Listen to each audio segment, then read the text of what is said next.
성경은 인간이 만들어낸 거짓말인가? 아무도 손댈 수 없었던 기적인가? 저는 오늘 이 글을 쓰면서 오랫동안 손을 멈췄습니다. 왜냐하면 이 질문은 단순한 신학적 논쟁이 아니라 수십억 명의 삶 전체를 뒤흔들 수 있는 질문이기 때문입니다. 성경이 인간에 의해 편집되고 왜곡되었다면 그것을 믿고 살아온 수십억 명의 삶은 어떻게 됩니까? 반대로 수천 년의 세월과 수만 개의 손을 거쳤어도 그 핵심이 한 글자도 바뀌지 않았다면 그것은 어떻게 설명해야 합니까? 저는 오늘 이 질문 앞에 신학적 증거, 고고학적 발굴 기록, 성경 본문 자체의 논리, 그리고 최신 본문 비평학의 연구 성과를 모두 꺼내놓겠습니다. 결론은 글의 마지막에만 있습니다. 먼저 의혹부터 솔직하게 꺼내놓겠습니다. 성경이 왜곡되었다는 주장은 크게 세 가지 방향에서 제기되어 왔습니다. 첫째는 필사 과정에서의 오류, 둘째는 정경 선택 과정에서의 정치적 개입, 셋째는 번역 과정에서의 의미 변형입니다. 이 중 어느 하나도 가볍게 무시할 수 없습니다. 미국의 한 대규모 신학 연구에서는 복음주의 신학자 중 약 40%가 성경 모호성에 대한 전통적 신념을 포기하거나 유보했다는 결과가 나왔고, 복음주의 신학교 학생 중 절반 이상이 성경의 역사적 사실들을 문자적으로 받아들이지 않는다는 조사 결과도 있습니다. 심지어 기독교 내부에서도 이 논쟁은 여전히 치열하게 진행 중입니다. 그렇다면 성경 자체는 이 문제에 대해 무엇이라고 말하고 있을까요? 성경은 스스로에 대한 매우 강력한 주장을 담고 있습니다.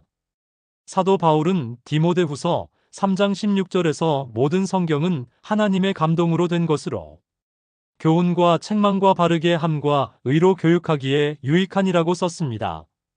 여기서 쓰인 헬라어 원문의 표현은 테오프뉴스토스로 하나님의 숨결, 즉 하나님께서 직접 불어넣으셨다는 의미입니다.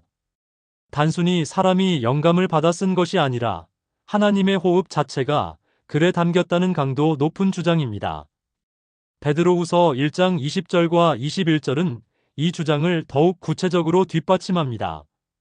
먼저 알 것은 성경의 모든 예언은 사사로이 풀 것이 아니니 예언은 언제든지 사람의 뜻으로 낸 것이 아니요 오직 성령의 감동하심을 받은 사람들이 하나님께 받아 말한 것이라.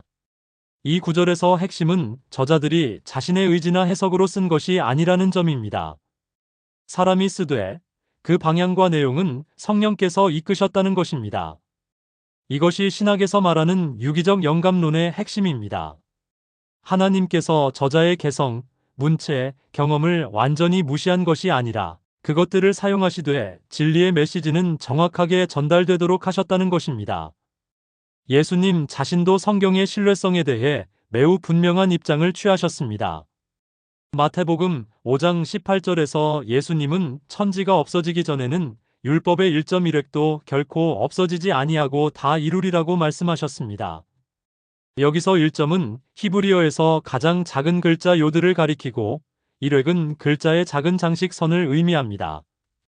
예수님은 성경의 내용이 아주 작은 부분까지도 신뢰할 수 있다고 직접 보증하셨던 것입니다.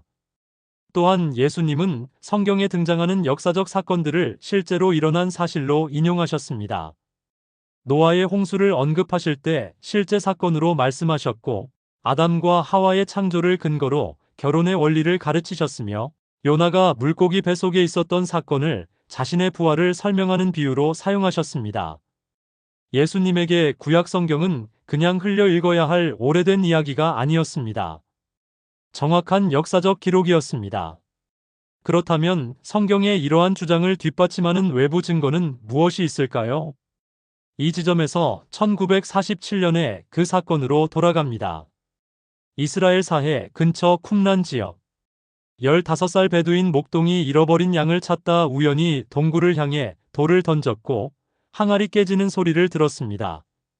그렇게 시작된 발굴에서 1947년부터 1956년까지 11개의 동굴에서 총 850여 종류의 고대 두루마리가 쏟아져 나왔습니다. 이것이 사해사본입니다.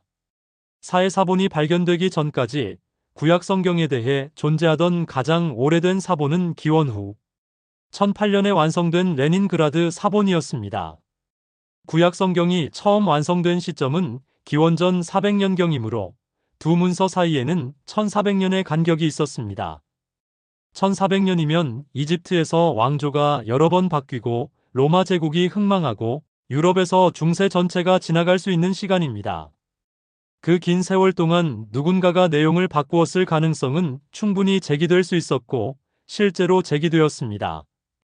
그런데 사해사본의 이사야서, 두루마리를 레닌그라드 사본의 이사야서와 비교한 결과는 학계를 충격에 빠뜨렸습니다. 두 문서 사이의 시간 차이는 약 1000년. 그런데 내용의 일치율은 95% 이상이었습니다. 나머지 5%도 철자법의 사소한 차이나 관사 수준의 변형이었고, 이사야서가 전하는 메시아에 관한 예언, 이스라엘의 심판과 회복, 하나님의 성품에 관한 모든 핵심 내용은 한 글자도 달라지지 않았습니다. 창세기, 시편, 신명기 역시 마찬가지였습니다. 에스더기를 제외한 구약 성경 전체가 사해사본에 포함되어 있었으며 그 모든 문서가 현대 마소라 본문과 본질적으로 동일한 내용을 전하고 있었습니다. 1000년의 세월이 지나도 내용이 그대로였다는 것, 이것은 단순히 사람의 노력으로 설명하기 어려운 일입니다. 구약 성경을 보존해온 마소라, 학자들이라 불리는 유대인 서기관들의 이야기를 빼놓을 수 없습니다. 이들은 기원 후 500년에서 1000년 사이에 활동하면서 히브리어 성경 원문을 다음 세대에 전달하는 일을 사명으로 삼았습니다. 그들의 필사규칙은 오늘날 읽어도 경이롭습니다. 마소라 학자들은 성경의 각 권마다 총 단어 수, 특정 철자로 시작하는 단어의 수, 각 줄의 글자 수를 모두 계산해서 기록해 두었습니다. 필사가 끝나면 이 수치들을 처음부터 다시 세어서 원본과 비교했습니다. 만약 하나라도 맞지 않으면 그 사본은 아무리 잘 쓰였다 해도 전부 폐기했습니다. 심지어 하나님의 이름인 야훼를 기록하기 전에는 반드시 의식적으로 손을 씻어야 했고, 기록하는 도중에 왕이 말을 걸어도 눈을 들지 못했습니다. 이 정도의 극도로 정밀한 보존 시스템이 수백 년에 걸쳐 작동했다면 그 결과물이 원본과 거의 동일할 것이라는 것은 사실 논리적으로도 당연한 결론입니다. 사해사본은 그 논리적 추론이 실제로 맞았음을 역사적으로 증명해 준 것입니다. 신약 성경으로 넘어오겠습니다. 현재 전 세계에 존재하는 신약 성경의 헬라어 사본수는 5700개 이상입니다. 여기에 라틴어, 시리아어, 콥트어, 에티오피아어, 아르메니아어, 아랍어 등으로 번역된 초기 사본들을 모두 합하면 총 25,000개 이상의 사본이 현존합니다. 이것이 왜 중요한지 다른 고대 문헌과 비교해보면 즉시 이해됩니다. 인류 최고의 서사시라 불리는 호메로스의 일리아드는 현존 사본이 약 650개입니다. 그런데 누구도 일리아드의 내용을 의심하지 않습니다. 율리우스 카이사르가 직접 쓴 갈리아 전쟁기는 현존 사본이 단 9개에서 10개입니다. 그럼에도 역사학자들은 갈리아 전쟁기를 신뢰할 수 있는 역사 자료로 분류합니다. 플라톤의 저서는 약 210개, 아리스토텔레스는 약 50개, 소포클레스의 비극은 약 193개의 사본이 전해집니다. 신약 성경은 이들보다 수십 배에서 수백 배 많은 사본을 보유하고 있습니다. 그리고 이 방대한 사본들의 내용 일치율은 99.5%입니다. 나머지 0.5%는 철자법 차이, 단어 순서, 동의어 선택 등이며 신약 성경의 어떤 핵심 교리나 역사적 사실에도 영향을 주지 않습니다. 현대 성경 번역본들은 이런 사소한 차이들을 각 주로 모두 투명하게 공개하고 있습니다. 또한 신약 성경 사본들의 또 다른 특징은 작성 시점이 원본에 매우 가깝다는 점입니다. 이집트에서 발굴된 존 라일렌즈 파피루스는 요한복음의 일부를 담고 있는데 이 파피루스의 작성 연대는 기원 후 117년에서 138년 사이로 추정됩니다. 요한복음 자체가 기원 후 90년에서 100년 사이에 기록된 것으로 보이므로 원본과 현존하는 가장 오래된 사본 사이의 시간 차이는 불과 수십 년에 불과합니다. 이 짧은 간격은 신약 성경이 구전이 아닌 실제 기록에 기반한 문서임을 강력하게 뒷받침합니다. 정경 선택 문제에 대해서도 짚고 넘어가겠습니다. 일부에서는 기원 후 325년 니케아 공의회에서 특정 복음서들이 의도적으로 제거되었다고 주장합니다. 특히 도마복음이나 마리아복음 같은 문서들이 권력자들에 의해 숨겨졌다는 것입니다. 그러나 실제 역사 기록을 살펴보면 이야기가 달라집니다. 니케아 공의회의 주된 의제는 정경 목록 결정이 아니었습니다. 그 회의는 예수님의 신성에 관한 아리우스 논쟁을 해결하기 위한 것이었습니다. 실제로 정경 목록이 공식적으로 확정된 것은 기원 후 397년 카르타고 공의회였습니다.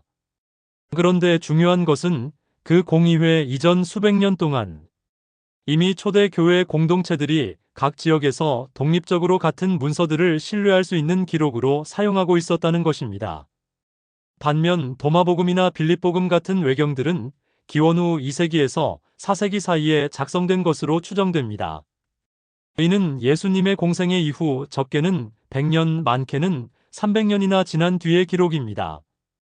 이에 비해 마태복음, 마가복음, 누가복음, 요한복음은 모두 기원 후 1세기, 즉 예수님을 직접 보고 들었던 목격자들이 아직 살아있거나 그 직후 세대가 살아있던 시기에 기록되었습니다.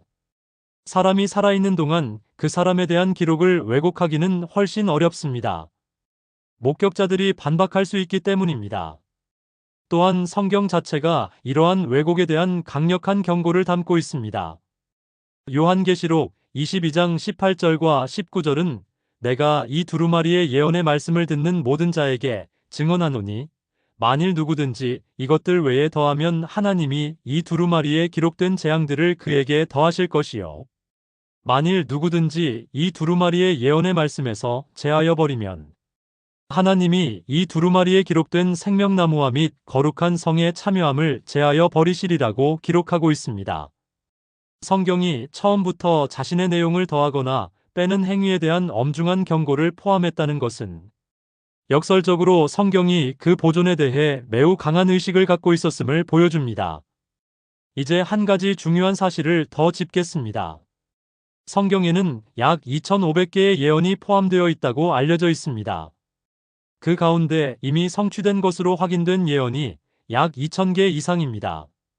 이사야서 53장은 기원전 700년경에 기록된 문서인데 거기에는 한 사람이 멸시를 당하고 상처를 입고 고통을 겪으며 자신의 생명을 속죄물로 드리고 범죄자들과 함께 취급되면서도 많은 사람의 죄를 담당한다는 내용이 담겨 있습니다. 이 묘사가 예수님의 십자가 사건과 얼마나 정확하게 일치하는지는 단순히 문학적 우연으로 설명하기 어렵습니다.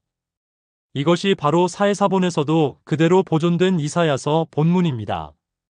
다니엘서는 바빌론, 페르시아, 그리스, 로마 제국의 순차적 등장을 미리 기술했습니다. 미가서 5장 2절은 메시아가 베들레헴에서 나올 것을 예언했습니다. 스가랴서 11장 12절은 배신자에게 지불될 금액이 은 30개가 될 것이라고 기록했습니다. 이 모든 예언들은 수백 년에 걸쳐 정확히 이루어졌고 사해사본은 그 예언들이 성취되기 훨씬 전에 이미 기록되어 있었다는 것을 물리적으로 증명합니다. 그렇다면 저는 이 모든 내용을 어떻게 정리하고 싶을까요? 성경 사본의 역사를 솔직하게 보면 필사 과정에서 수십만 개의 이문이 발생한 것은 사실입니다. 그러나 그 이문들의 압도적 다수는 철자, 어순, 관사의 미세한 차이이며 신학적 내용이나 역사적 사실에 영향을 주는 변화는 실질적으로 존재하지 않습니다.